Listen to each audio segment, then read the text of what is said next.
Listen up. I got a good one for y'all today. It's fun, a little crazy, and definitely controversial. And it's something that's never been done before on this channel. Let's talk about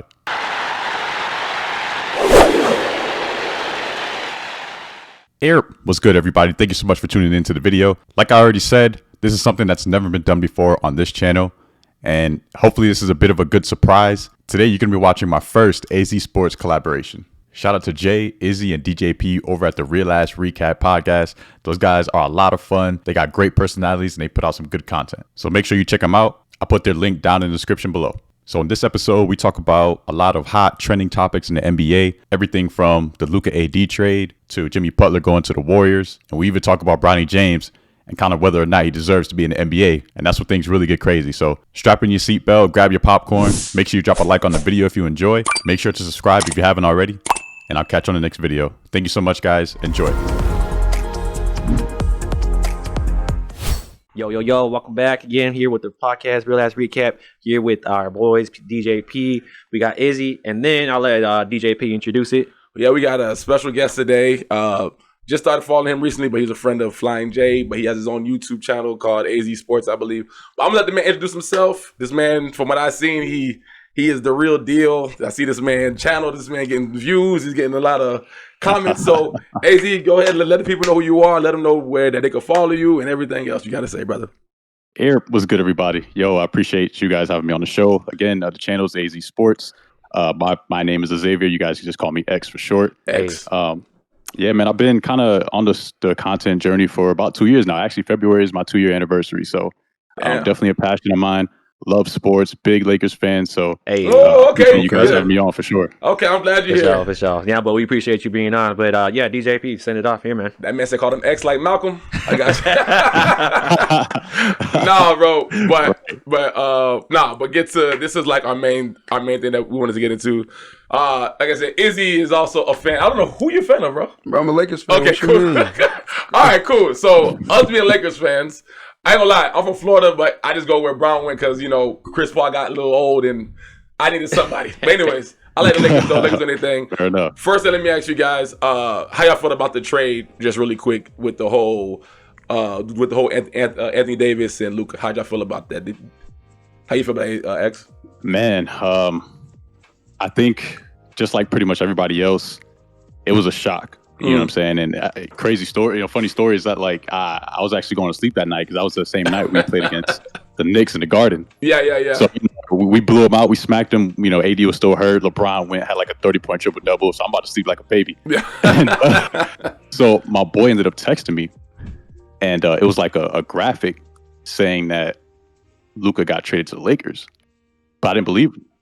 So I put like a little laughy emoji on it, and I was about to go back to sleep. Yeah. And he just kept blowing up my phone. He was like, "Yo, it's real. AD got traded, blah blah." So I was like, "What?" Yeah. Open up Instagram. Sure enough, bro. Shams Charania. He breaking news. Anthony Davis gets traded to the Mavericks for Luka Doncic. I lost my mind. I couldn't believe it. It's got to be one of the craziest trades in NBA history for sure. Ever. How about you, Izzy? Yeah, same thing. So I was at a dinner and my phone was blowing up and people saying like he got traded. I didn't believe it either when I first heard it. And then I looked it up and I saw Shams tweeted it, so I knew it was legit. And I'm thinking like, how do the Lakers get Luka in his prime? Like, it don't make no sense. Yeah. So I'm thinking like, what did the Mavericks do, or what did they do with the Mavericks for them to let him go? Because you don't trade a guy like that averaging so much, like an all pretty much one of the best players in the league. You don't do that and send him to the Lakers. But for the Lakers, it's a perfect situation. Definitely. Because LeBron, you see a revitalized LeBron. Bro, ever since that happened. You're not lying about that. LeBron been hooping, and then at the same time, there's no way you could guard the Lakers now. You're not going to double LeBron. You're not going to double Luka. You're not going to double AR. Like, we got so many pieces to score with. I worry about the defense, but you're going to have to outscore us. So I like the trade. All right, so let me ask y'all just real quick before we get to the main thing. So you guys feel like Lakers won that trade? Oh, 100%. How about you, X? Yeah, it's one of those situations to where it's less about wanting to lose AD and more so about wanting Luka. If somebody calls you saying they want to trade Luka Doncic to your team, you can't say no. So I mean, you see what I'm saying? You see a lot on social media talking about how, you know, AD's getting traded and maybe he wasn't a good fit. Some people were saying that Brown was tired of him. It's all nonsense, bro, because it's AD. He's one of the best players in the league, bar none. But when you got a franchise global superstar like Luka, You can't turn that down. All right, so when I first seen that trade, I was like, damn, okay, Lakers about to sacrifice their center. Well, I can't really say center because AD doesn't really like to play center. He's always been trying to be in that 4 spot, which I don't know why. Let me ask you just one crazy question, then I'll get into the main thing. I was saying that if Lakers could just kept AD and just signed Dwight for a veteran minimum, would you guys have done it if you guys are the GM? I'm just asking. Because think about it. No, hold on real quick. Because think about it. We never, that trade caught us off guard.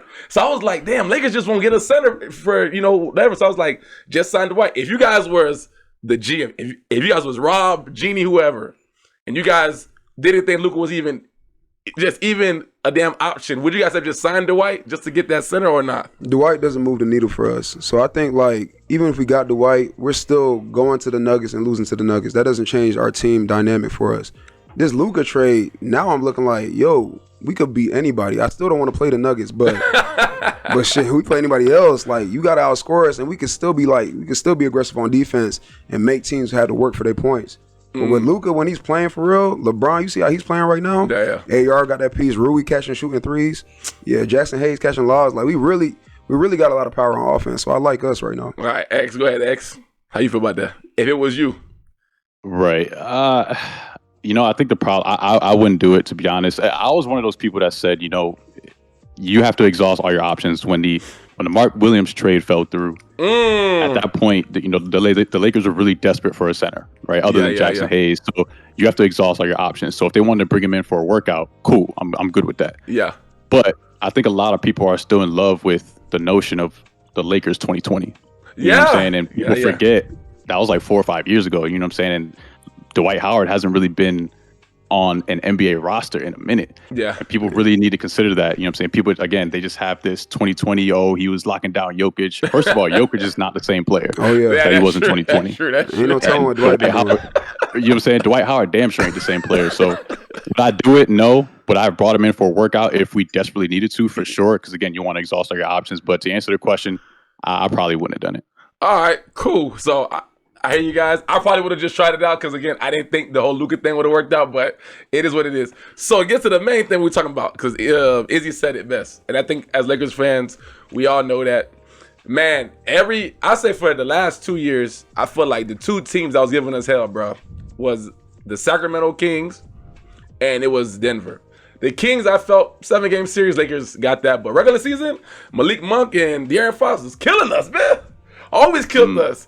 Then that trade, I don't lie, I think Lakers finally got them this year where I was like, okay, I think the Lakers got to figure it out where they could beat them because AD was playing MVP level earlier. But now, Denver. My question to you guys is, does the Luka trade put us over Denver or make it more of a competition? X, you go first.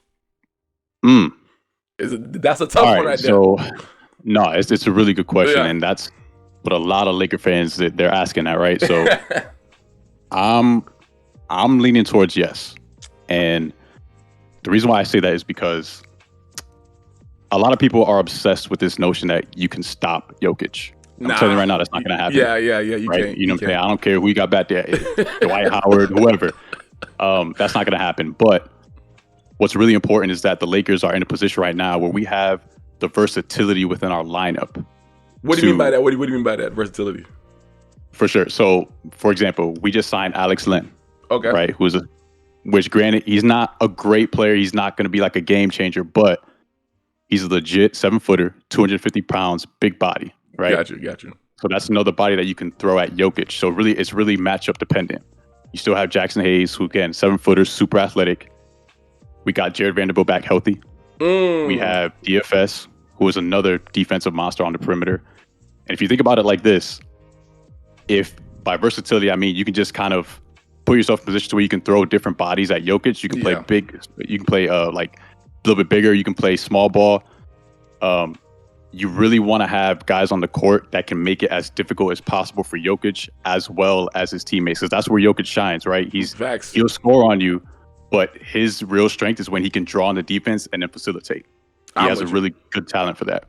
Gotcha. So when you have DFS on the perimeter, Jared Vanderbilt, you got Gabe Vincent, who's kind of a point of attack defender at the point. We just brought in Jordan Goodwin, who's been crazy. Love his game. Gotcha. So that's what I mean by versatility. And I think that is more contingent on what we can rely on to get past Denver.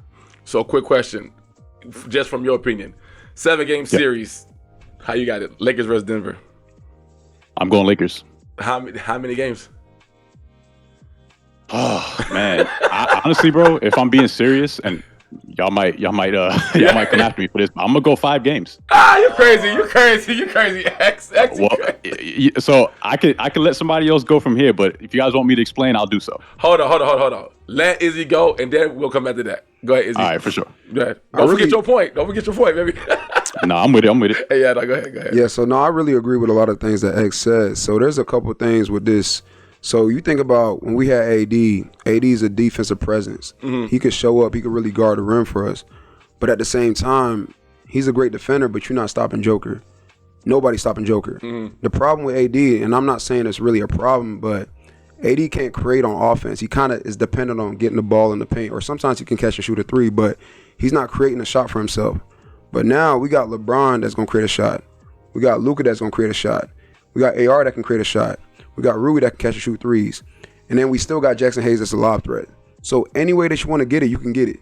Before, it was kind of dependent on AR might have to create. LeBron can kind of create, but you could double LeBron. And you could put some attention on AR. But now there's no way you doubling. You can't double Luka because Luka could find he could pass through the double team. LeBron could do the same. And our bench has been balling. Gabe Vincent is shooting 3s and making 3s. Like he's looking like the old Gabe Vincent. He's streaky. Go ahead. But I'm saying like lately he's been playing well. Yeah. Vanderbilt, all he got to do is defend. I don't need Vanderbilt shooting no 3s. I don't got to see Vanderbilt. I don't need to see him shoot another 3 again. But he could defend and he can have that presence. And then we just got guys like the way the team is playing. It's like when they come in and they're hungry to play. And I think a big piece too that he's not getting credit like he should. JJ Redick. And I said JJ Redick when he first came in, bro. People hate on him, bro. But he said it himself. He's a basketball sicko. Yeah, and you know by the way he talks about his team and the way he talks about stats. Right after the game, you talk about like we had 17 possessions right here where we did this and this. Like, bro, you know he's dialed in on it. That podcast, that's a big part of it. And you know LeBron got his respect because LeBron knows if LeBron don't think you know what you're talking about, he's not gonna respect you. That's facts. And that right there translates to the rest of the team. When the person at the top don't respect you, the rest of the team not going to respect you. There's times where Darvin Ham was talking, the whole team was looking the other way. So, they got JJ Redick's respect. So, that's a big piece of it. I got you. So, yeah, man, I like us. In a series, honestly, I would say we can win 4-2. I like us. That's more realistic because X over here tripping. No. Okay, no. So I'm going to just say, just real quick, I for both of y'all, I'm not going to say what X said and said 5. I just feel like we all know the playoffs is just all about adjustments. My scary point has always been Austin Reeves guarding Jamal Murray. I don't know. I feel like when Jamal Murray just sees him, he's like barbecue chicken. So I don't know, but I'm not going to get too long with that. X, I'm going back to you. You said 5 games. Explain that, brother. For sure. So the last time we beat the Nuggets successfully in a playoff series was 2020, right? That was the year we won the championship. Since then, we lost to them in the Western Conference Finals, and then we got booted out of the first round. Facts. But here's the thing, though. In the Western Conference Finals matchup, when you look at how those games went down, and in the games that we lost, it was a 6-point differential. So basically what that means is like the games were so close that it deviated basically either way 6 points. And again, that's throughout the entire series. Yeah. When you look at when we got booted in the first round, in terms of total points scored, we led 70% through that series. So most of the time when we lost those games, we were already ahead. It was just in the fourth quarter when we couldn't close. And that's when Denver kind of clutched in and they knew they had our number. So that's when they balled out in the fourth and they closed out the games. The reason why I say a 5-game series is because, one, we were that close to beating Denver in the first place. Facts. And that was with D'Angelo Russell as our point guard. Now you're replacing his production with Luka. And you can't really say defense because, one, D'Angelo Russell didn't give us much on the defensive end anyway. Now you know what I'm saying? And then on the offensive end, he was terrible.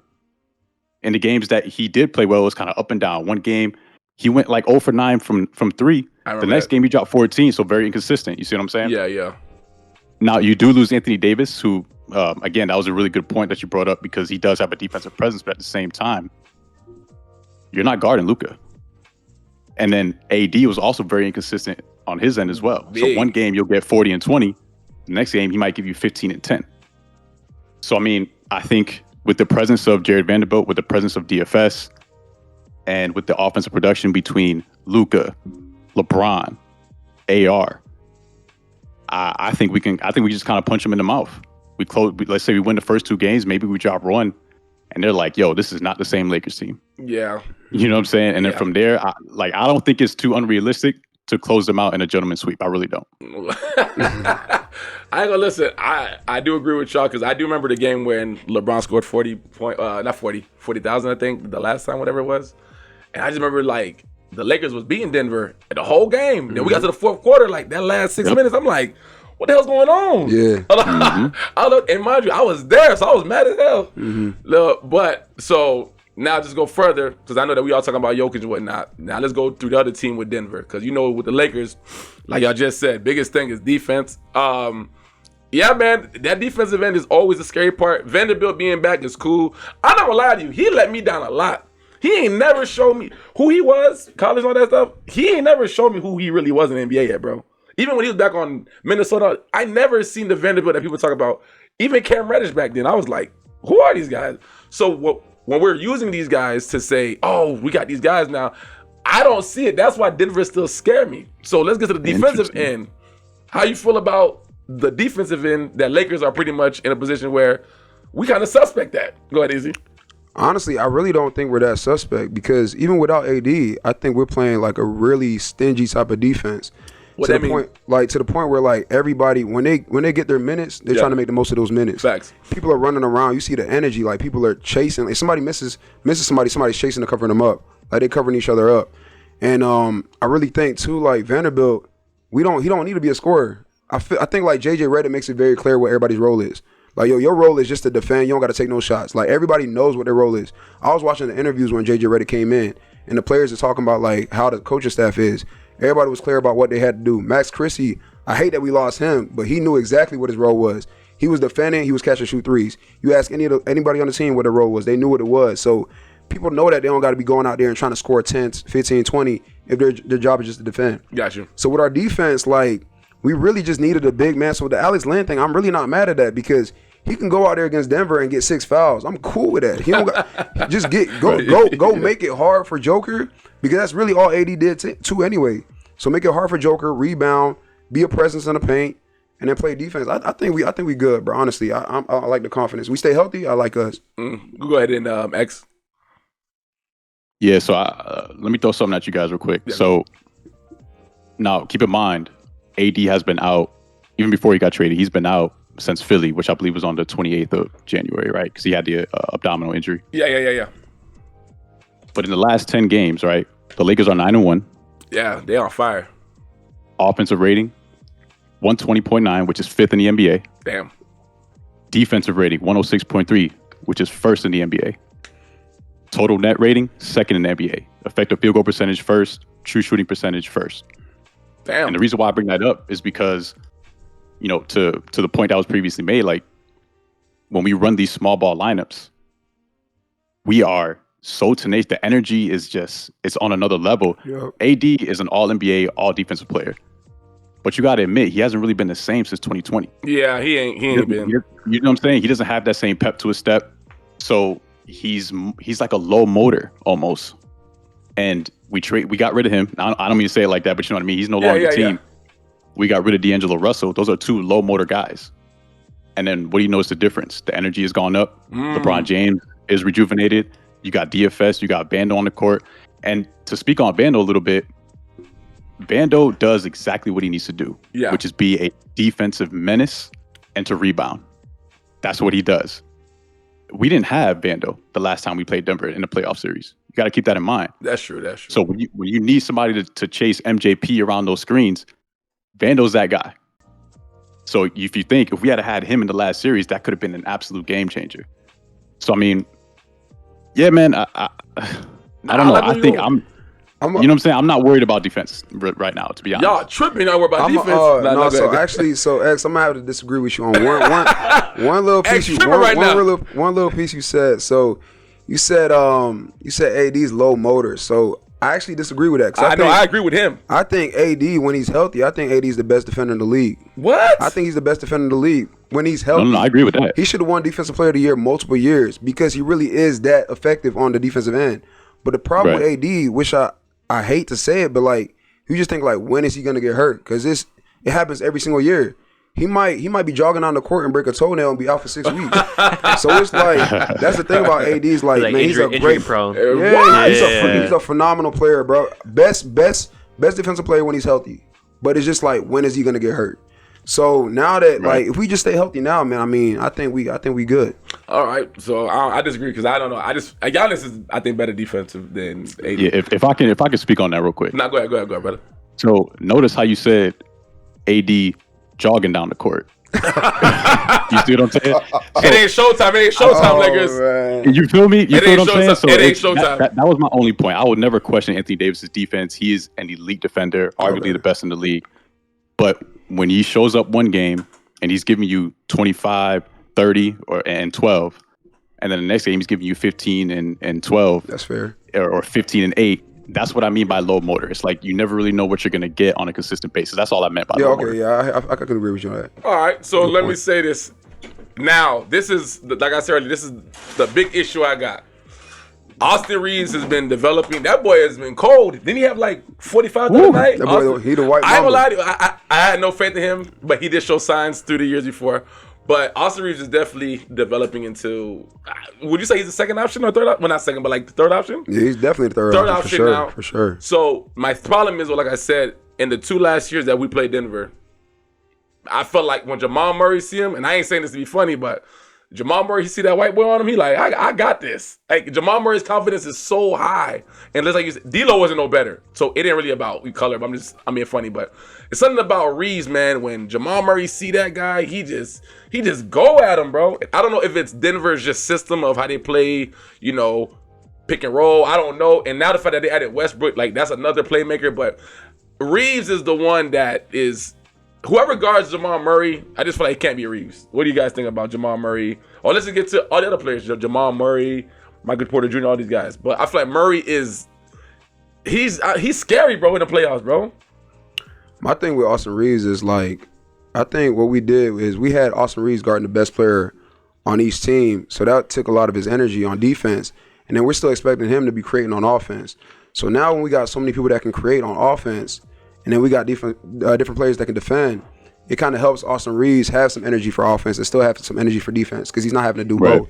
So I think that Luka piece is so big because Luka could really control the ball, play at his own pace. He could be playing that like a chill mode the whole time, and then people are still being able to do their own thing on defense. Like it makes the team so much better having another ball creator, another ball handler, and guarding Jamal Murray. You're not gonna stop Jamal Murray. It's just like Joker. You're not gonna stop him, but you just got to make it tough for him. So throw some guys at him, but then at the same time, we can keep up with him on scoring. It's not just LeBron and then AD trying to do something in the paint and then AR sometimes. Like we got pieces all over the place that can score too. So just like it's gonna be hard for us to stop them, it's gonna be hard as hell for them to stop us. So at this point, bro, what you mean? Come on, I don't bro. know, dog, because what? And oh, X, no, come on, bro. And X, I'll let you go. Let me get this Come quick. on, bro. It's not that I disagree, bro. It's just like I said. It's just like when you see it on paper. Like, okay, for example, I'll go back a few years. Remember when Lakers got Andre Drummond? We're like, oh my God, now we got like a nice like big three. Andre Drummond. I'm just going backwards. I'm just going backwards. When we got Andre Drummond, we were like, okay, cool. Bet that didn't work. Then when we got Westbrook, I thought Westbrook was gonna work for sure. It just didn't work. I don't know what it is. I like D'Lo better than Westbrook, but Lakers look great. When you see it on paper, like, man, this should work out right now. But it's something about Denver, bro. I just be like, they look too professional compared to Lakers. Lakers are like, we look good, but I don't know, bro. Like, no. Like Rui to me should be the third option, but Rui ain't fully going. I don't know. No, yeah, X. Go ahead. It's all good. It's all good. So I, to be fair, I think you brought up some good points. I mean, Denver, in my opinion, still has our number. We never really solved that, in my opinion, especially when, we've had such difficulty with them in the playoffs. So I think your concerns are genuine, and they're valid.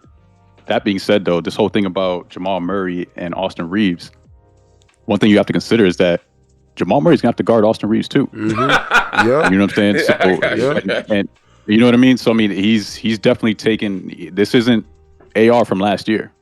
So when Jamal Murray's on that island, this year, he's gonna be like, oh snap. You know what I'm saying? It's a different story. It's a different wave. Yeah. And we don't know how that's gonna affect him on the offensive end too, because confidence is a strange thing in the NBA. But yeah, I just think you got to give credit to JJ Redick too. Yeah, I mean, 100%. I give him credit. I give him credit. Who, honestly, man, even as a rookie head coach, who are you more confident in preparing for a playoff series, Darvin Ham or JJ Redick? Oh, no, Redick. Redick all day. JJ Redick he's campaigning for Coach of the Year. I'm telling you that right now. Oh yeah, for sure.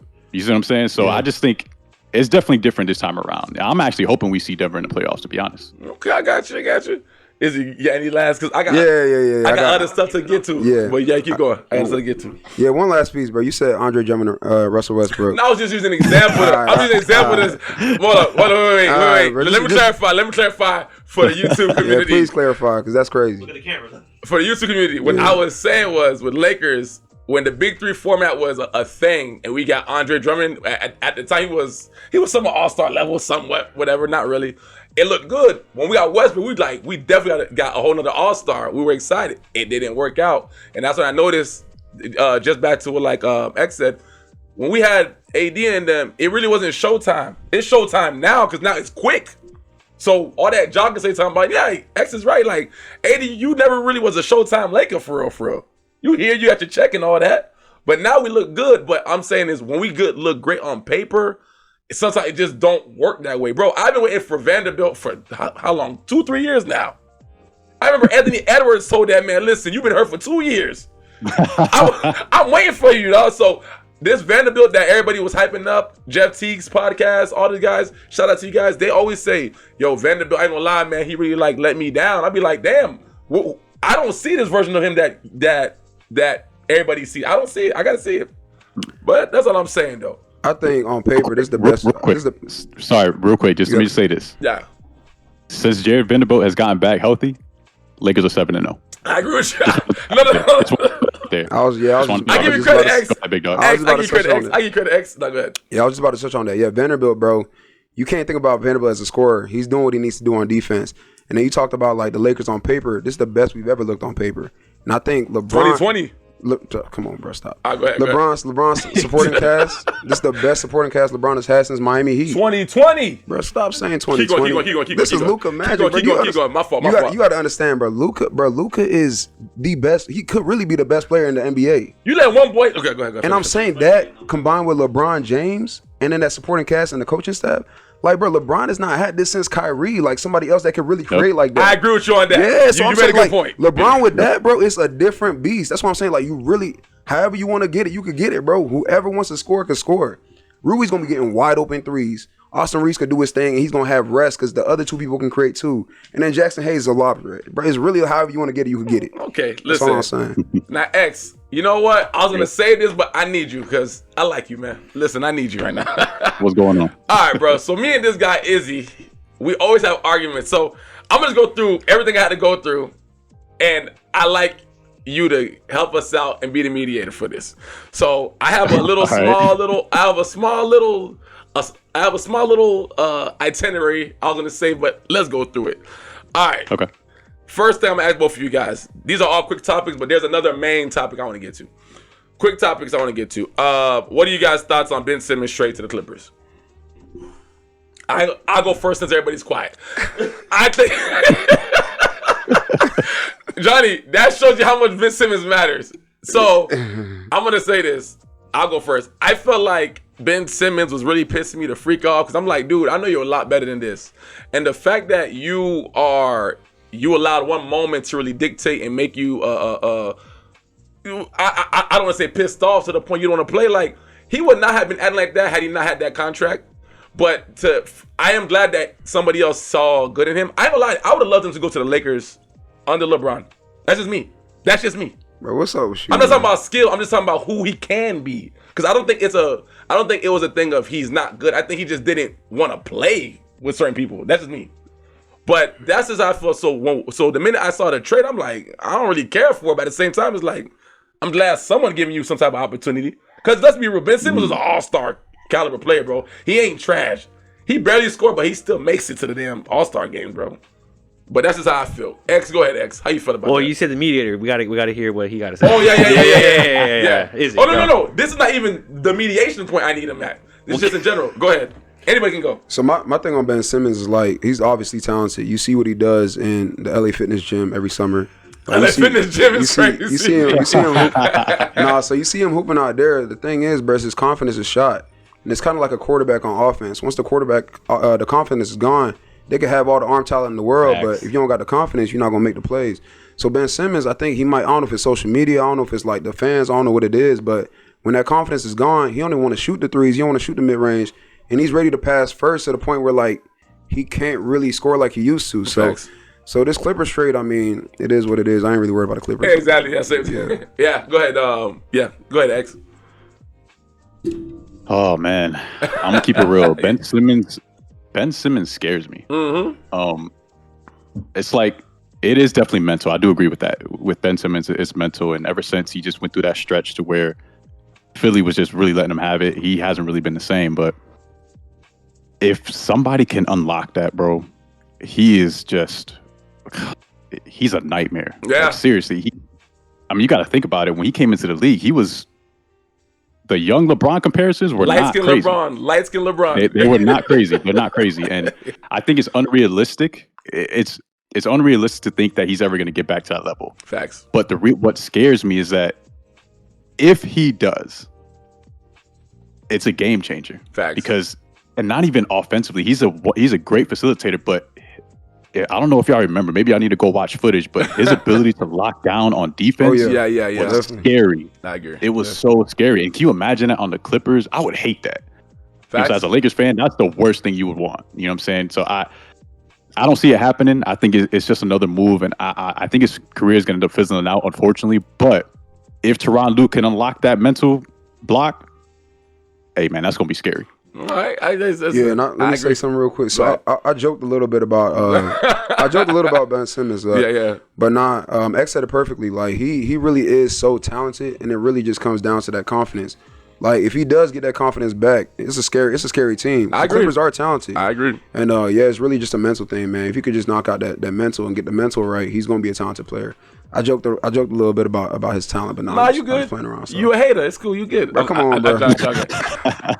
Okay. All right. Then next topic before we get to that man one. How you guys feel about this? Is not like another series, but just a quick thing. How you guys feel about the new All-Star game format? Like, are you guys feeling it? Is it? I'm still confused by it. I kind of get it, but how you guys feel about the whole new All-Star thing?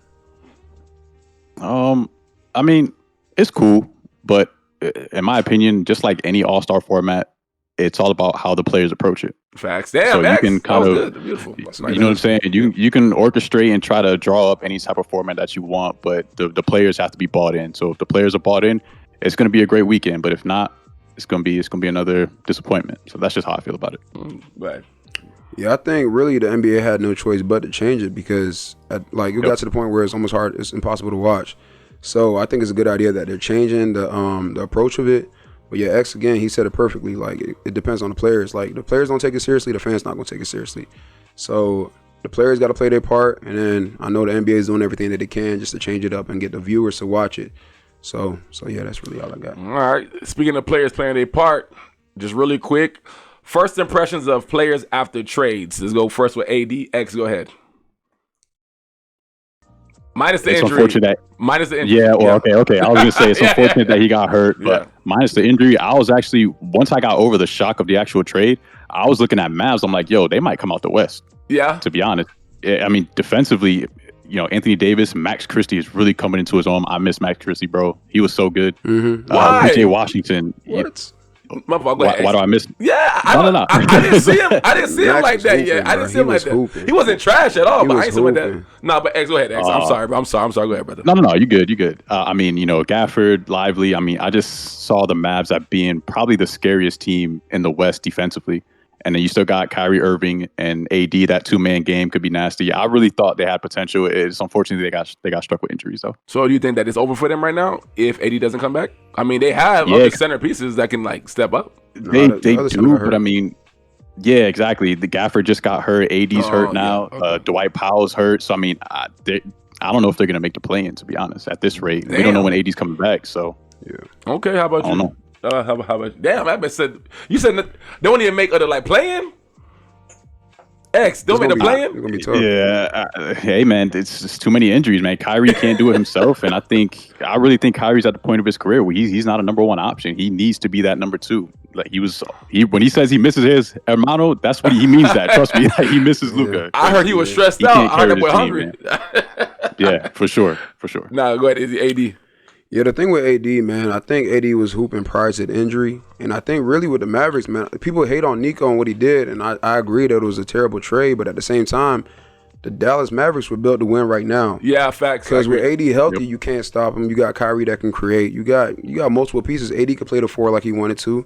So the Mavericks really could have been, they had a chance to be great this year and even possibly win a championship. But the thing, like I said with AD earlier, bro, is just like what's going to happen next and when it's going to happen. When is he going to get hurt? And sadly, he just got hurt again. So unfortunately for them, like that's just how it goes, kind of with AD. It sucks. It sucks for him because he's the like one of the best in the league, top 5 when he's healthy. But it's just bound to happen with his injury history. Okay, well, I know all of us are all in agreement with Luka's killing it. How about Fox? We haven't really talked about Fox. How do you guys feel about Fox ever since he went to the Spurs? I kind of like it. I mean, I like Fox and Wemby combination and Chris Paul being there with that veteran leadership. I don't, it's something about Wemby. I'll be real with you guys. As tall as Wemby is and as good as he is, I don't know if it's the team, bro. I don't feel like it's not enough, Like, it don't really move. It makes the Spurs look better, yes. But I feel like once Paul's gone, then De'Aaron Fox just takes Paul's spot. But I feel like they need more, bro, to even, like, be a threat. That's just how I feel. But how I feel about Fox being there on, like, Spurs with Wemby. Go ahead, Izzy. I think it's gonna be good for the NBA. Like it's gonna bring more eyes to it. I think the Spurs are building for the future. Wemby, he's like 20 years old, something like that. Like Wemby, bro, Wemby hasn't even got close to the ceiling. Yeah. So like all the stuff he's doing right now, he's still raw. Like he still got another 10 years to really reach that like prime Wemby. So it's gonna be real scary for the Spurs, and Wemby's gonna be only getting better and better. So his incline is just going like that. The Spurs, like I said, is going to help bring eyes to the NBA, but really the top teams right now are still going to be the top teams. It's going to be Boston, it's going to be Cleveland, it's going to be OKC, it's going to be the Lakers, it's going to be the Nuggets. Like those are going to be like the top echelon teams. Grizzlies, the Spurs, I mean, they going to make a little noise, but I mean, they not winning no championships or nothing this year. I got you. How about you, X? How you feel about De'Aaron Fox on the Spurs? First impressions. Yeah, for sure. I agree with Izzy, to certain points. I thought it was a great move. I loved it. But they're definitely a work in progress, but I think it kind of speaks to the Spurs franchise as a whole, man, because they're just such a well-run organization. Mm-hmm. And when you have a player like Wemby, it's very important to let him know that you're invested in him. And they did that by bringing in a point guard like De'Aaron Fox. You know what I'm saying? And when he needs somebody else on that squad that's kind of that all-star, all-NBA type player. It's not really going to help this year. I mean, obviously, they're going to get their reps in. I don't see them. I don't know. They might make the play in, but I highly doubt it. But I think for long term, you look at Wemby, you look at De'Aaron Fox. They got Stephon Castle, who's really good. I like him. You know what I'm saying? What's the boy's name? Johnson. I forget his first name right now, but he's really good. So they have a really young, talented team. They can continue to develop that, or in the near future, I can see them maybe moving a couple pieces and bringing in maybe another kind of all-star caliber player. Now you got somewhat of a big three situation. Yeah. And the Spurs can really make some noise. So I love the trade. I think that's going to be one of the best duos in the league in the very near future. And I'm excited to see them play together. Okay. The last guy, and then I know I keep saying this. We're going to get to the main one. I need you, X. There you go. I got you.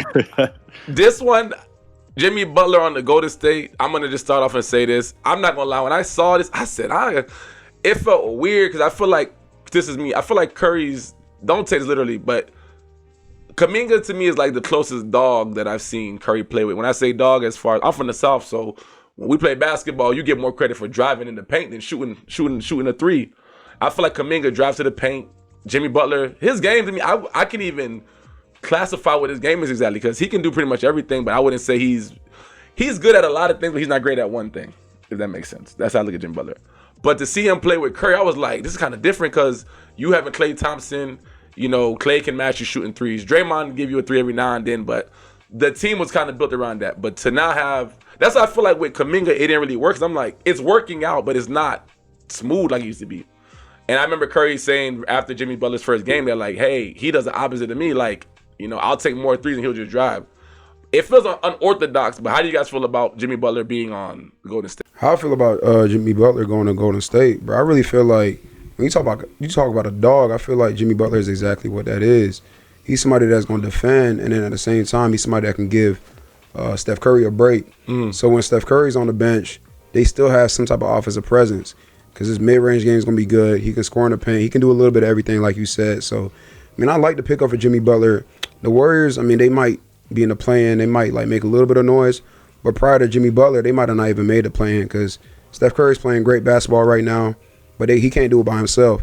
And, it's really starting to look more and more like Steph Curry might be out of the Warriors. If they don't make something happen. But I agree. But the Jimmy Butler trade is good for the NBA, I guess, to make that team a little bit better, but it doesn't push the needle as far as championships for him. Oh gosh, all right. How about you, X? How you feel about Jimmy Butler being on the Warriors? Like, what was your what was that first impression on that first game?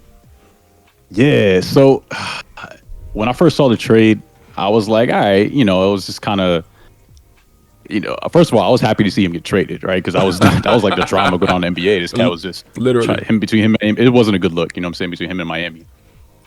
And man, the more I think about it, the more I sit with it. Yeah, I think the Warriors can be scary. Really? Particularly in the playoffs. If you think about it, first of all, playoff Jimmy. Can we all agree on that? Playoff Jimmy? Yeah, I know. He's nice. I'm with you. All right. So, and then obviously you got Steph, and you still got Draymond. So, I don't know, man. I if I'm facing the Warriors, I'm definitely not going to that series like, oh, we got this. I'm gonna be like, yo, Jimmy Butler's a dog, right? Draymond Green's a dog, and we all know Steph Curry. Steph Curry, he's arguably top 10 all time, in my opinion.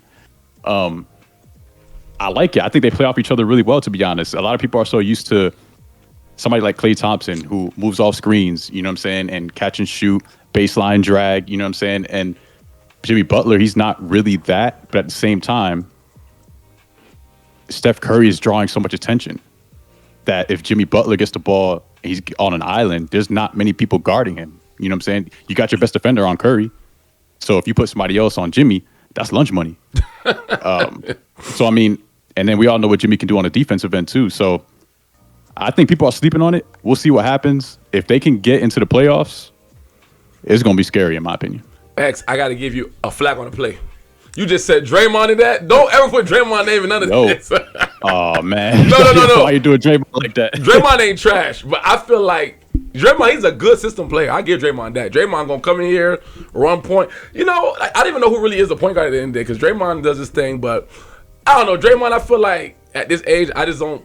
He been hitting more threes this season, I would say that, but I'm just like, I don't know about no Draymond. But I do agree with you with that a little bit because I feel like Jimmy Butler, I was kind of like, this looks kind of weird to me, but the first game they played, I think they played the Bulls. I think they did really good. But then, the next game, I think they played Milwaukee, and it was damn near tit for tat. I'm like, I think they beat Milwaukee, but it wasn't a walk in the park, though, bro. And that was without Giannis. So I'm like, I don't know. We're going to see. My thing with so I think another piece with Jimmy Butler, I think it's a good fit because you needed to bring somebody in that wasn't going to get bullied by Draymond. Right. So Jimmy Butler got the attitude where you're not finna tell him nothing. I agree with that. Feel like that's going to fit well with the Warriors. But the same thing on Draymond, he is the glue to that team. He helps keep that team together, and he's kind of like the heart of the team. Yeah, but in the playoffs, that heart starts becoming an issue sometimes where he starts getting in foul trouble or he gets kicked out. Because if Draymond is gone, they're not winning the series without Draymond. And if he already has that personality to where the rest is looking for him to make a mistake, and then he makes one mistake, that becomes another mistake, and then before you know, he got a technical, he fouled out, and if he fouls out, the glue is gone, and that team is struggling. So with Draymond, he got to keep his composure, but at the same time, I like that they picked Jimmy Butler because Jimmy Butler can go with Draymond, and they could coexist. Okay, I got you. All right. Now we here for the main meat and potatoes today. And we got X here, Izzy. We got someone that's knowledgeable. I've seen it all night. X got his facts up. X is here. This is a good referee. I'm letting you. Not even a referee. This is a good third person to add into our debate. Let's do it. So X, this is what it is, brother. Me and this guy for the last, I can say since Bronny, probably summer league. Actually since Bronny got drafted. Izzy is a great supporter of Bronny. I support Bronny too. The problem I'm having with Bronny is, as you know, as an NBA fan, is that obviously because of his last name, no matter what he does, it gets magnified times 20. And for me, it's kind of annoying because I'm like, okay, I just personally felt like what I saw from Bronny in college, it wasn't enough. We all know it's all nepotism. We all know that. But it just bothers me at times. And Izzy defends him a lot. So to get into the main question I'm going to ask, besides making it bland, how do you feel about Bronny James? I'll start off there, X. How do you feel about Bronny James, bro? And keep it 100, no sugarcoating. I've been nice the whole time. Absolutely. I'm about to go hard on 100%. y'all now. Go ahead. I've been nice the whole time mediating. Now, no phone up. I'm talking all my crap. Go ahead, baby. No, man. I mean, I like Bronny James, man. I think he's a good kid. I think he's a lot more talented than people give him credit for. And the thing is, man, there are not many people. If you look, for example, if you look at the NBA right now, everybody that's locked into an NBA roster, right? Yeah. If you put them all in one room and you ask them, hey, yo, how many of y'all almost died on the court? I can bet you that none of them would raise their hand. Yeah. I'm not laughing at Bronny, by the way, Bronny. I ain't laughing at you, Bronny. But go ahead, though. No. No. I was laughing. I'm saying, Bronny, I ain't laughing at you. If you ever see this, I ain't laughing at you. No, go ahead, X. You know what I'm saying? So it's like, and that's a hell of a thing to come back from, you know, and people forget he's a kid. You know what I'm saying? So it's going to take time. It's going to get his reps in, and you see him progressing in the G League. You know what I'm saying? He's consistently saying every time he gets a post-game interview, I'm just working on getting my confidence back. And that's real talk because you see it in his game. He's very athletic. He's smart. He's got high IQ for his age. Yeah. It's all about just like when you watch him play, it's like, yo, go. Like you want to see him take those shots. You want to see him attack the basket. But the more you watch him, slowly but surely, you see it happening. And that's a number one indicator of somebody's confidence, right? So, yeah, I think he gets a lot of hate, obviously, because of his last name. It's unfortunate. He's a good kid, though. I think he's a strong kid. He was raised well. And honestly, I wish him the best, for sure. Okay. Now, this is my standpoint, then Izzy gonna go. The problem I had with Bronny was that we know Bronny gonna get to the NBA. We know Bryce gonna get there. They made it here. We know nepotism. I told Izzy, this is how our whole argument started, and why you're here. So I told Izzy, because Bronny went to Summer League, he didn't have the best Summer League. And I understand it's the beginning stages, we get it. I was bothered the fact that Bronny was able to make it to the NBA. Forget LeBron name for just about LeBron. He was able to get to the NBA off of averaging, I believe he was averaging, like 5 points, maybe like 2 steals, whatever, like maybe like 3 assists. I was like, all right, there's other players that I felt performed better than probably, whatever. Obviously, he got it because of his last name. But just his performance, I felt like, man, I don't think Bronny's really at that level yet. And for LeBron to make the statement, was it 2 years ago, that Bronny can, obviously play in the league, and, Bronny was freaking better than like half the league. I was like, all right, show me then. So Izzy doesn't like when I say that. Izzy doesn't like when I say that Bronny doesn't, I don't think that Bronny deserves to get drafted. And the point Izzy typically uses is that Bronny will go to the league, have a game, and I understand Bronny's not getting 30 minutes a game. We know that. He had a game where he had 15 minutes, cool. He ain't do nothing with them 15 minutes though, cool. But his other games, like, Bronny, you ain't doing nothing but just cardio out there. You running around, passing, and I hate how JJ Redick tries to fit him into the freaking, like, into the whole, like, rotation. And when he got exposed during Philly, I said, this is what I'm telling you, Izzy, he's not ready for it. Izzy disagrees with me. So my standpoint is, before I let Izzy go, Bronny does not deserve, to me, to be in the league yet. And though they put him in the G League, I don't care what he does in the G League because it doesn't translate to the NBA. That's my stance. Izzy, I'm going to let you go. Say your point, baby. All right, so... Hey, hold on. I heard X going, like, I don't know. That was me. Oh, okay. I was going to say. Go ahead, Izzy. All right, so I follow... Okay. Nah, go ahead. No. I want X to hear this. Come on, baby. Come on. All right, let me put this down. All right, so... Come on. Hey, go ahead, Johnny. Man, X is waiting on us, man. Ooh. All right, Take your time, bro. Take your time. No, X, I'm mad now, man, because this guy. No, go ahead. All right, so I'm going to touch on a couple things that you talked about. Remember, make your statement first so that X knows how to keep up with us. Bronny don't deserve to be in the NBA. That's what I was. All right, so yeah, you said Bronny doesn't deserve to be in the NBA. I completely disagree with that. So I'm gonna first start with one thing that you said. LeBron did say that Bronny's better than Half the league right now. Yeah. That was unfair to Bronny, and LeBron should have never said that. If LeBron could go back and take that back, he 100% would.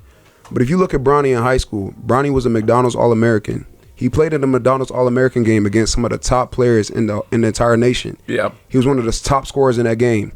What happened between that time and when he went to USC? Dude had a heart attack and almost died. You think about I don't want to use that part, but hold on, bro. I'll let you have your piece. My fault. Go ahead. You think about how that affect you athletically. That's one thing. But think about the mental. The last time you were playing this game, you almost died. So all these little movements that you're making, you're gonna hesitate. It's gonna take you at least a year just to get that back right. And then you said another thing. Bronny don't deserve to be in the NBA right now. He shouldn't be playing in the NBA right now. He's in the G League where they gave him the full reins. Bronny, take as many shots as you want. Bronny, this is your offense. Bronny, do whatever you want out there. Get the minutes, get the experience. USC's not giving them that. You could do that in LA with the best trainers in LA. LA trainers compared to USC trainers. USC trainers is not even touching LA trainers. So he got the best trainers. He's full-time basketball. And you see how he's hooping. You seeing the flashes. He dropped 28. He's dunking on people. You seeing the potential. You talk about he didn't deserve to be drafted. Bro, it's the 55th round pick. And I say that, the 55th pick. I hate when you say that. I say that because, bro, when you see a 55th pick, that is a project. They drafting you off of potential. 55th round picks is not supposed to come in and start hooping in the NBA right away. They're supposed to go to the G League. And I promise you right now, you're not finna name 10 people that was drafted 55th round that go in the NBA right away and start hooping. You can't even name 5. You might not be able to name 3 because it doesn't happen, bro. When you get drafted 55th round pick, it's low risk, high reward. Bronny, low risk because if he doesn't pan out, you use a 55th round pick that usually doesn't pan out anyways. But if he does pan out, it's already panned out on ticket sales. You already see when he's doing it in the G League. You already seen on the jersey sales. Bronny is doing his thing already, bro, and it's a project to the point where, too, he got the work ethic from LeBron. He's going to go in. He's going to do the right things. He's going to say the right things. He's going to work hard. And he's going to do what he needs to do to continue to grow and keep projecting up to be where he needs to be. So you keep saying, like, yo, the Lakers should have drafted somebody else with 55th. I ain't say that. I said not him. I got the text. Hold on. I got the text. Quincy. Don't do that. I screenshotted the text. I knew you were going to say that. But anyways, yeah, you said they should have used somebody else that could be a piece that could affect the team. You're not drafting nobody at 55th round that's going to affect the team right away. But instead, you got LeBron's son, and you know what LeBron do. And that's his seed, bro. He gonna have that same type of work ethic. And then you see what he's doing in the G League already. What he's doing in the G League already shows that he deserves to be in the NBA with a 55th round pick because that's what they do. They go to the G League and they play. And you seeing what he's doing right now, bro. Watch next year and then watch the year after. He's only going to get – this is the worst he's ever going to be.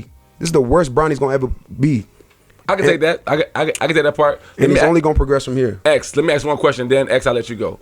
When you play basketball, it's a system. It's a job. People go into the people come from high school averaging, let's say high school high numbers. People come into high school averaging 18, go to college probably averaging 14, and that's good in college. Then they get to the NBA thinking I'm about to be averaging 22, and they probably averaging 5. Everybody in the league, we know that they're all good. My thing is that I feel like this is the problem that I have. X, I'm saying when it comes to Bronny,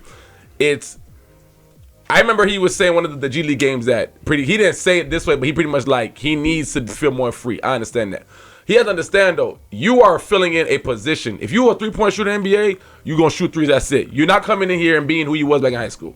My thing is, and X, I told Izzy, is that when you give Bronny an assignment, Bronny, I'm just using this just as an example. Bronny, I don't want you to drive, just stand in that corner and just shoot. When LeBron gives it to you. When you give him an assignment, he's a shadow of himself. That doesn't mean he sucks. I just feel like, it's just like with like Ray Allen back in the day. When they shot threes, that was their job. They were specialists. He has not shown me any specialist ability, and I understand what you're saying because this is just his like first year. That's fine, but I feel like I don't see it. Bronny's my height, 6'1", 6'2". I don't see it. So X, before I give it to you, my point is that when you give Bronny an assignment, Bronny, you're not gonna be LeBron James Jr. here. You don't got the green light here. You need to be efficient. This is a job. We are Voltron here. We do your job. He don't seem comfortable in it. But when he goes to the G League, and just like Izzy said, and they say, hey, man, you got the green light. Do whatever you want to do. This is your team. Forget about LeBron being your dad. We know what they got going on. Because whatever. When he got the green light, he killed. You got to translate that into a team format. There is no I'm the man no more in the NBA. You got people ahead of you. The fact they got rid of Max Christie. Hell, Dalton Connect was killing, and they did him like that. That's why Dawson, man, it's a job, bro. I gotta do my thing. But X, go ahead, bro. How you feel so far about it? Just say OPs ain't a right or wrong. How you feel, bro? All right, so I understand what you're saying, and X, I don't like the X. X, I don't like it. I don't like it already. X, I don't like it already. Bro, because you missing, bro. You missing. And the I'm going last X. part you were saying about being given an assignment, you're not wrong. You're not wrong. What makes it tricky about Bronny is that he technically doesn't have a solidified spot on the roster. I mean, he does. He does. But the point that I'm trying to make. Oh no, he technically does. But the point I'm trying to make is like he's constantly going from the Lakers to the G League, from the Lakers to the G League, right? He's kind of going back and forth, back and forth. It's not like he's on the roster. He's consistently practicing with the team. He's always, you know what I'm saying? Yeah, I got you. It's tough. It's tough. To your point, though, about basically him not deserving to be drafted, I think that's a little bit wild. And the only reason why I say that is because, well, hear me out. No, go ahead, The only reason why I say that is because it was pretty accurate. When he came out of high school, a lot of people don't remember, he was actually projected outside the top 100 in terms of the projected draft. Got you. It wasn't until his performance at the draft combine that his draft stock went up to the 55th pick. Got you. So people say he didn't earn it. I disagree. That's the road that you take. You go to the draft combine and you show out, and then that affects your draft stock. So from someone to go outside of the top 100 to the top 50, top 60 is crazy. I mean, his numbers at the draft combine were exceptional. And that kind of tells you that the raw talent, the skills, and the ability, it's there. Something else is the problem. And I'm telling you, it's his confidence. He needs more reps. He needs more time to develop. And granted, I do think he should just pretty much spend his time in the G League. That I do agree with. I agree. But if you're going to kind of want him to be somewhat in the rotation or get some minutes, probably not a good idea to put him out on the court against Philly against Tyrese Maxey. I think JJ Redick set him up for failure for that. Yeah, I agree. Very bad position. Yeah, go ahead. No. I'm sorry. Go ahead. You finish. Go ahead. Finish. No, I was just going to say that, you saw a lot of people dragging Bronny online, talking about he got cooked.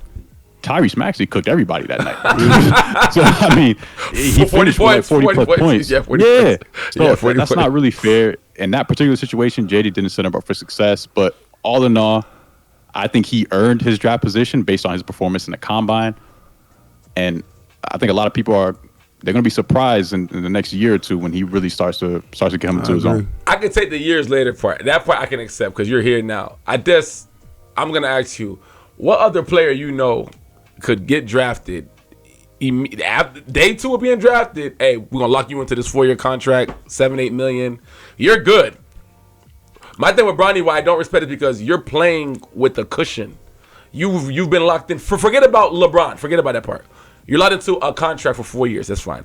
When you mess up, where most people, if they mess up 2 or 3 games, you're out of here. I can make all these mistakes. And again, I'm not saying that he's making mistakes. It's like they said, it's a lack of confidence. NBA players, the NBA don't got time for that. I feel like Quincy on the G League Lakers, Quincy plays really, really, really, really, really good. But I'm just like, damn, Quincy can't even get that spot. I just think my problem is that he's set up in a good way, and I do believe Bronny will be that in a couple years. Yes, I do believe that. But I just feel like what I saw out the gate, I'm like, damn, bro, I see people like you all the time at LA Fitness. I don't see you like that. But I could be wrong. He is killing in the G League. I will give him that credit. But I just felt like, Bronny, you know how much pressure it is to play a basketball game when you try to make a team, and if I mess up, I'm out of here.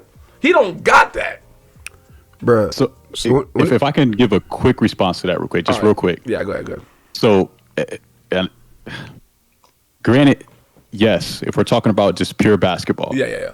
I think you're right. You're definitely, you have some validity in that point. But people forget the NBA is a business. yeah, Thank you. So Thank you. you say NBA is a business. Nah, so bro, how you're not many other players are going to be locked into a contract, but they're also bringing in $50 million in jersey sales? Thank you. go You ahead. see what I'm saying? So I just wanted to. I'm Go with you. ahead, Izzy. My bad. I just No. wanted to. No, so like what I was saying on that standpoint is like if you're Bronny's agent, I'm not accepting anything less than a guaranteed at least 2 years, because whatever you pay me, I'm gonna 10x that within the first 30 days. So like that, the money standpoint, you already got that. Something you keep pointing out with Bronny, bro. You keep comparing Bronny to a first round pick. You saying like he needs to come in and do this and do that. No, he doesn't, bro. Just because his last name is James, he doesn't need to do that. Compare him to a typical 55th or even second round pick. Those guys are projects. They draft him off of potential. He had a great NBA combine. They draft you off of potential. If you're getting drafted in the late rounds of the second round, you're drafted off the potential. Nobody drafts somebody 55th and say, oh yeah, he's gonna come in and ball for us right now. It's rare. Unless you've been in college for 4 years and you 23 years old, okay. But a 20-year-old that's getting drafted in the second round, 50 plus, bro, you're not expecting him to come in and hoop right away. It's something that has to be developed. Look at Max Christie. You talked about Max Christie earlier. No, Max Christie's straight. He's straight. Yeah, this is third year. What was Max Christie doing last year and the year before? He better than Bronny. You talking about? Bro, what did did you see Max Christie last year? He didn't get minutes like that. Okay, bro, because he wasn't ready, bro. That's what I'm saying. saying. Hold on, let me get you real quick, bro. And Max Christie was, I'm pretty sure Max Christie was the first round pick. And yeah, you gotta stop interrupting. So yeah, I'm sorry. Max Christie, I'm pretty sure Max Christie was drafted like first round, something like that. And it took him multiple years to get to the point to even be on the court and playing. When he played last year, he messed up, and Darvin Ham took him out and scratched him for the whole time. Bronny is in his first year. He's 20 years old, bro. Like I said, he's going to continue to get better and better. You made the face when I said a second round pick that's young, getting drafted in 50 plus is a project. Bro, yes, it is. You don't draft somebody that late and expect them to come in and play on the team right away. Name two. You name a team that treat you name a team that treat X. My fault. I'm getting real and serious now. Come on. You name a team that treat. You name a team. I said wrong. Come on. You name a team that treats a 50th round pick like that. 55th. Bro, Bronny get, again, like you said last time, that's not his fault. He get all the goddamn spotlight. My thing is, bro. Right. That's exactly why they treat him like that. Okay, cool. X. Feel free to interject. No. I'm gonna let X go. Hold on, X real quick. I'm gonna say what you gotta say. So I know what I'm gonna say back. Johnny, this is my problem with these guys. Go. I like X too, but X right now, I don't like X. I try to Come on, bro. Let me hear it. Here it goes. Johnny, this is the thing I got. X and Izzy both said business, right? Bro, we all grew up in the goddamn 90s. You using the business to say, oh, because of his name, because of the goddamn sales. That's true. You will sell jerseys. But my thing is, dog, you just a goddamn circus show then, Bronny. As long as you here, I'm going to sell jerseys. I don't care about no goddamn jersey sales. Yeah. Nobody give a damn about that. The argument is not valid, though. No, but my thing that's is, like saying Bronny is not good, bro. Because I didn't say he's that's not. inaccurate. Bro, Johnny, I'm going to draft you. Wait. I'm going to draft you despite how you are right now. Because you're 55th. I can use the excuse that you're going to get better.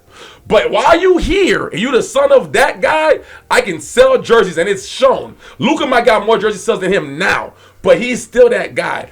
I'm just saying, don't sit here and tell me he deserved to be here when the business is a conversation. When niggas got drafted outside of goddamn high school, it was the skill. When Kobe came out of high school, this nigga is good. AD? But, I got a question. No, AD ain't make it out of high school. AD went to college. Oh, he was a lot. He was like the basketball player. Nah, dude, but go ahead. I got a question. Hold on, no. X gotta go. No, I mean, go ahead. X, you gotta go. X, you have anything to say? Hey, my bad, fellas. I don't know. I think your audio might have went out. Okay, no, you good. All I was saying was that, just to repeat it, I was telling that when you mentioned the business with Bronny, I just said that I didn't grow up in an era like that where that was a thing. I understood when people got drafted for their skill, people came straight up out of high school, KG, LeBron, it was just a skill. Now that the NBA has gotten more money, when you say, oh, Bronny is a good draft pick because of the business, he gonna sell jerseys, it's hard for me to respect that you're here because it's like, dude, you could have got here averaging no points. Because my last one I'll say is, I've never seen somebody in the NBA or in a combine that decided to go, somebody in college that decided to go to the draft with horrible stats, and because they performed in the combine really good, they drafted him. That's not how it happens. People look at you and say, okay, how did he do in the goddamn March Madness? I'm just using just the whole example. How did he do in college? How did he do under pressure? How did he do during March Madness? How many of those kids were a former All-American that had a heart attack that dropped the stats and they had a great NBA combine? Damn. How many of those kids had that? Bro, you know what's so funny? You know what's so funny? I'm gonna say this last part, and then I'll be done with this. I don't want to be rude to Bronny. Bronny, I'm not being rude to you. The fact he got the heart attack would make it more reason not to draft him now. And then the NBA combine, the numbers on that. It don't matter. You had a heart attack. Bro, the thing is, bro, the NBA Combine showed that he had the potential to do it. And you keep saying, bro, okay. So we talked about the business for the guaranteed contract, but you don't get drafted without being skilled too. If you think about it, there was other teams trying to draft Bronny before, and they said don't draft him because LeBron wants him on the Lakers. So he would have got drafted anyway. So we can't even say that. And you talk about talent with skill. The talent is shown right now in the G League. Look at the G League. There's people that got drafted before him that he's playing better than in the G League right now. I promise you that. So look at the numbers, bro. You saying it like he's a scrub, bro. He's doing that in the G League, and he's showing the skills that he needs to show, and he's only gonna keep developing. So you say like, yeah, he only got drafted because of his name and because of the money, but he's hooping too. So it's like it's the perfect medium. The Lakers won this trade, bro, for sure. I mean, the Lakers won this draft for sure because he's already shown what he could do, and they're making money like they need to. The GM, that's a great decision for the GM. Like, I really just feel like you a hater. That's really all I feel like with this situation. I think the reason I think you a hater about it too is because you keep talking about like I grew up like this. You had to get up.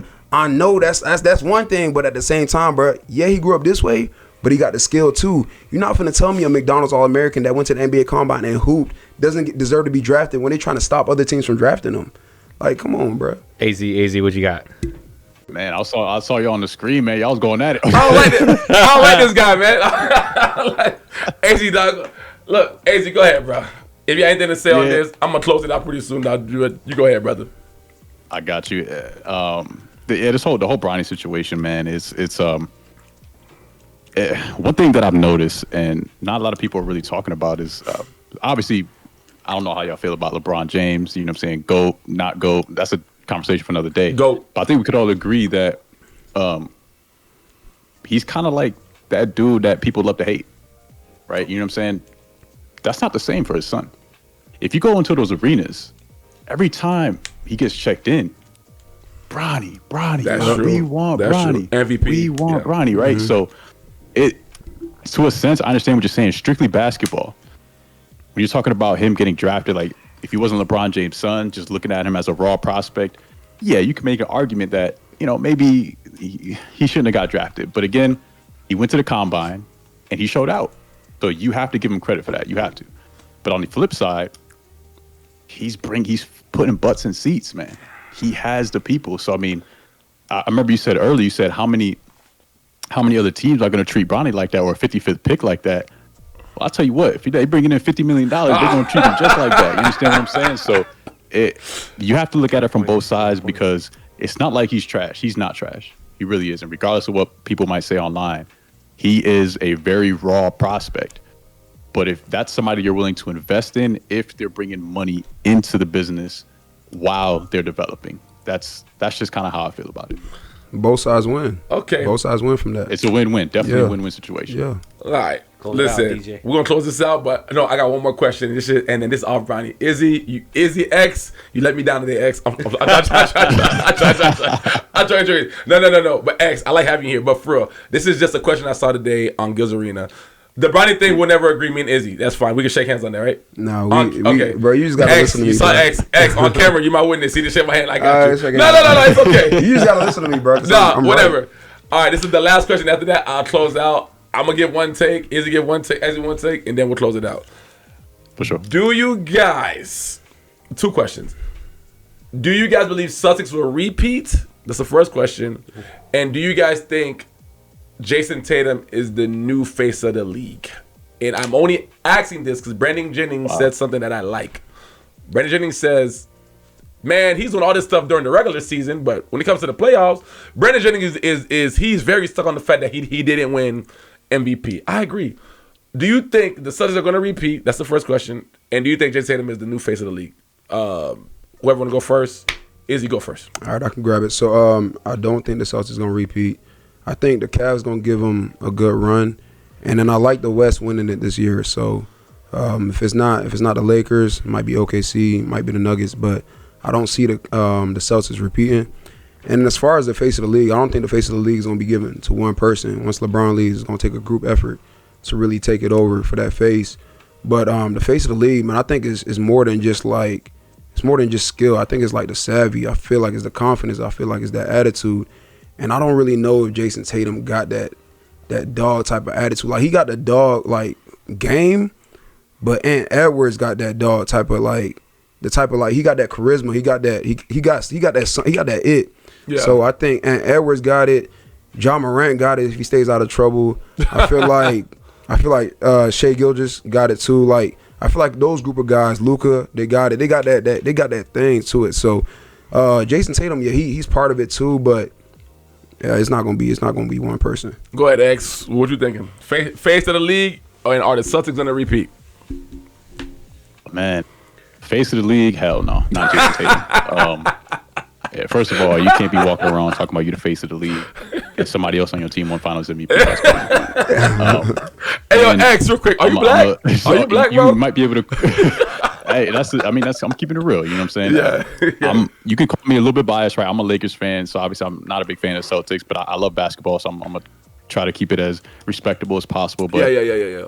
when it comes to Jaylen Brown and Jason Tatum, they just don't got that swag like that, bro. They're not walking around trying to carry the league and have that presence like a LeBron, like a Kobe did, so on and so forth.